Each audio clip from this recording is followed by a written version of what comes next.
ಓಕೆನಾ rolling sir. Sir, ಈ ಕರವಿನವರು ನೆನ್ನೆ ಪ್ರೊಟೆಸ್ಟ್ ಮಾಡಿದ್ದಾರೆ, ಫಲಕಗಳು ಕಿತ್ತಾಕಿದ್ದಾರೆ. ಟೋಟಲ್ ಎಷ್ಟು ಕೇಸ್ ಆಗಿದೆ, ಎಷ್ಟು ಅರೆಸ್ಟ್ ಆಗಿದೆ ಸರ್?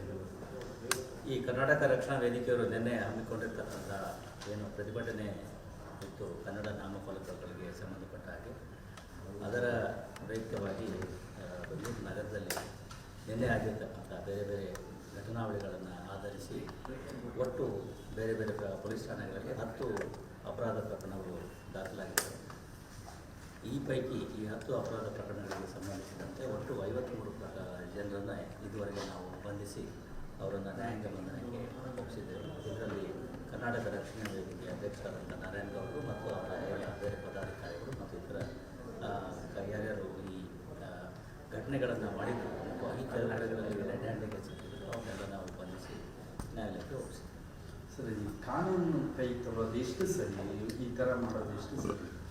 ಕಾನೂನು ಕೈಗೆತ್ತಿಕೊಂಡಂತಹ ಯಾವುದೇ ಸಂದರ್ಭದಲ್ಲಿ ನಾವು ಕ್ರಮಗಳನ್ನು ಕೈಗೊಳ್ಳಬೇಕಾಗ್ತದೆ. ಕಾನೂನು ಕ್ರಮಗಳನ್ನು ಅದನ್ನು ಕಾನೂನು ಸುವ್ಯವಸ್ಥೆಯನ್ನು ಎತ್ತಿ ಹಿಡಿಯಲಿಕ್ಕೋಸ್ಕರ ಈ ಎಲ್ಲ ಅಪರಾಧ ಪ್ರಕರಣಗಳನ್ನು ಇದ್ರ ಜೊತೆಗೆ ಸುಮಾರು 1000ದಷ್ಟು ಜನರನ್ನು ನಾವು ಪ್ರಿವೆಂಟಿವ್ ಕಸ್ಟಡಿಯಲ್ಲಿ ಕೂಡ ನಿನ್ನೆ ಬಂಧಿಸಿ ಅವರನ್ನು ಪ್ರತಿಭಟನೆ ನಂತರ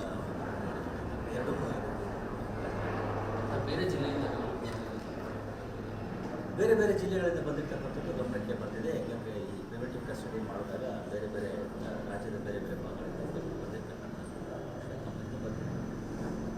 ಸರ್, ಈಗ ಮುಂದೆ ಈ ಥರ ಪ್ರತಿಭಟನೆ ಈ ಥರ ಈಗ ಪರ್ಮಿಷನ್ನು ಕೇಳ್ತಾರೆ, ಮಾಡಬೇಕು ಅಂದರೂ ಹೋಗಿ ಅವರು ಬೆಂಗಳೂರು ನಗರದಲ್ಲಿ ಇರ್ತಕ್ಕಂಥದ್ದು ಯಾವುದೇ ಪ್ರತಿಭಟನೆ ಮಾಡಲಿಕ್ಕೆ ನಮ್ಮದು ಯಾವುದೇ ರೀತಿಯಾದಂಥ ಅಭ್ಯಂತರ ಇಲ್ಲ. ಪ್ರತಿಭಟನೆ ಮಾಡ್ತಕ್ಕಂಥದ್ದು ಒಬ್ಬ ಹಕ್ಕು ಕೊಡೋದು.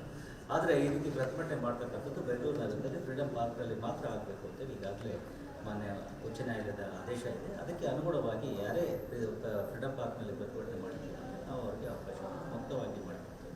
ಬಟ್ ಯಾರು ಈ ರೀತಿ ಕಾನೂನನ್ನು ಕೈಗೆತ್ತಿಕೊಳ್ತಾರೆ ಅಥವಾ ಕಾನೂನು ಸುವ್ಯವಸ್ಥೆಗೆ ಧಕ್ಕೆ ತರ್ತಾರೆ ಅಥವಾ ಶಾಂತಿ ಭಂಗ ಮಾಡ್ತಾರೆ ಅಂಥವ್ರ ಮೇಲೆ ನಾವು ಕಾನೂನಿನ ರೀತಿಯಲ್ಲಿ ಉಗ್ರ ಕ್ರಮವನ್ನು ಕೈಗೊಳ್ತೇವೆ. ಸರ್, ಈಗ ನ್ಯೂ ಇಯರ್ ಟೈಮ್ ಡ್ರಗ್ಸ್ ಸರಬರಾಜು ಮತ್ತು ನ್ಯೂ ಇಯರ್